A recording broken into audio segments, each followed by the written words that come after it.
Good day. We welcome you to our American YouTube channel. In this issue, we will tell you about the Mesozoic era, about the time when dinosaurs lived on Earth. Be sure to subscribe to our channel, there will be a lot of interesting things. Go. Mesozoic era, the second of the three main geological eras of the Phanerozoic time of the Earth.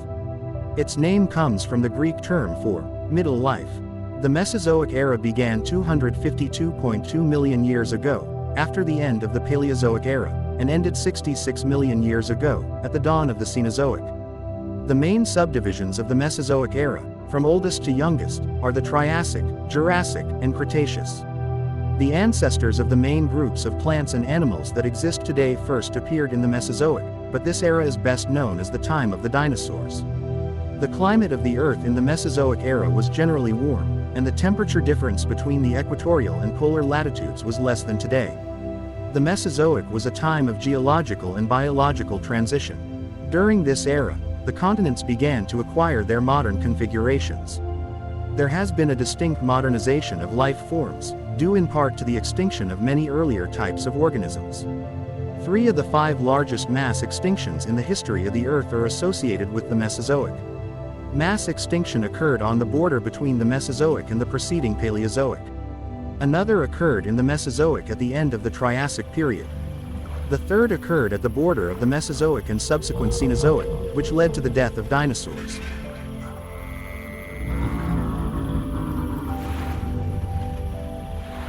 At the beginning of the Mesozoic, all the continents of the Earth were united into the supercontinent Pangaea. By the end of the era, Pangaea broke up into several parts of the land. This divided Pangaea into the continents Laurasia and Gondwana. By the Middle Jurassic, these land masses began further fragmentation.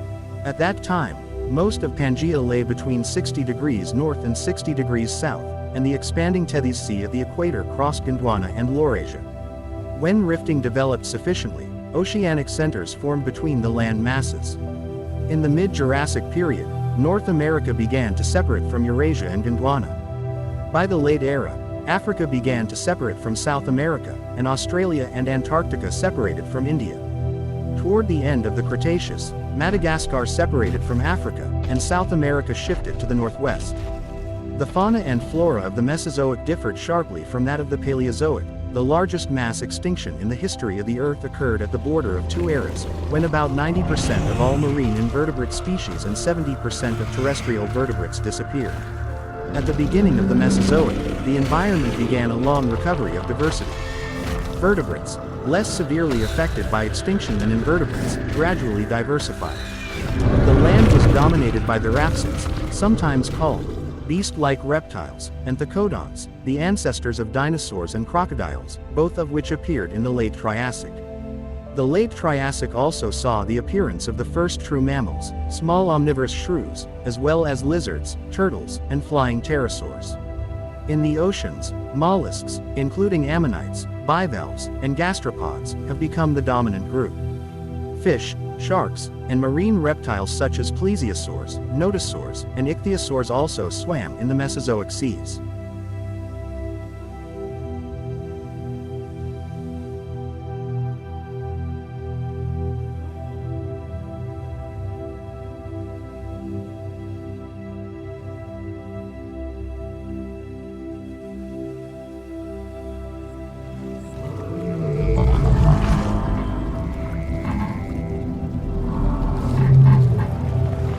The dominant land vertebrates were dinosaurs, which showed great diversity during the Jurassic and Cretaceous periods. Birds are believed to have evolved from dinosaur ancestors at the end of the Jurassic. The ancestors of living vertebrates, such as frogs, toads, and salamanders, appeared on land along with 2 important modern mammalian groups, the placentals and the marsupials. During the Mesozoic, plant life also showed a gradual transition to more modern forms. While seed ferns dominated the Triassic, forests of palm-shaped gymnosperms known as cycads and conifers grew in the tropical and temperate conditions that prevailed during the Jurassic. The first flowering plants, or angiosperms, appeared in the Cretaceous period. They quickly spread and displaced many groups of primitive plants, becoming the dominant form of vegetation by the end of the Mesozoic. Mesozoic reptiles. At the end of the Permian, the largest known mass extinction occurred. Much of the earlier parareptilian and synapsid megafauna disappeared, replaced by reptilian-like ones, especially archosauromorphs.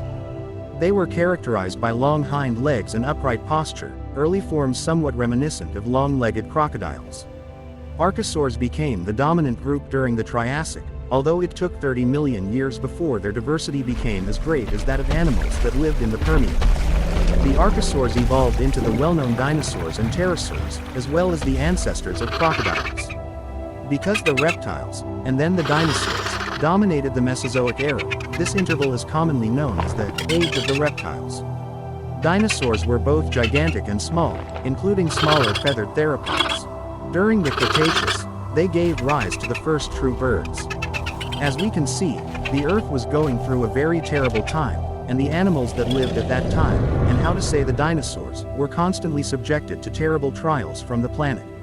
And they, dinosaurs, constantly had to adapt to a given habitat. Do not forget to subscribe to our channel, there will be a lot of interesting things. Well, let's continue. Go. The Mesozoic ended with an extinction event that devastated many life forms. In the oceans, all ammonites, reef-forming rudist bivalve mollusks and marine reptiles, as well as 90% of coccolithophores, single-celled plant-like plankton, and foraminifera, single-celled animal-like plankton, died out.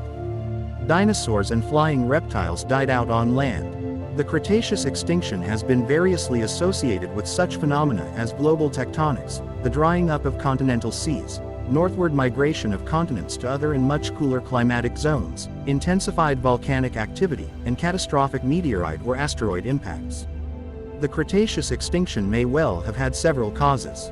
As land masses were uplifted by plate tectonism and migrated poleward, the late Cretaceous climate began to deteriorate. In fact, some extinctions were not sudden, but lasted millions of years, suggesting that the gradual extinction of some organisms began even before the end of the Cretaceous.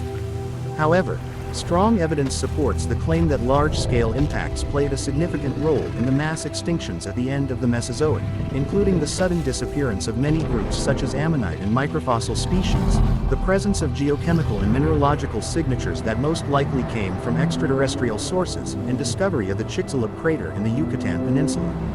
An asteroid about 6 miles in diameter is believed to have collided with Earth and caused wildfires, acid rain, months of darkness due to the large amount of ash thrown into the atmosphere and low temperatures caused by increased reflection of solar energy back into space by particles in the air.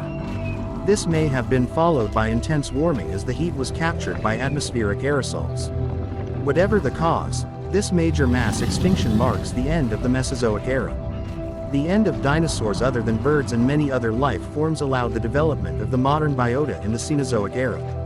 Well, in short, we got acquainted with the Mesozoic era, in which a lot of interesting living beings lived and a lot of global events took place, which entailed a change in everything that happened on Earth in that period, and led to another stage of evolution, and the transition to the Cenozoic era.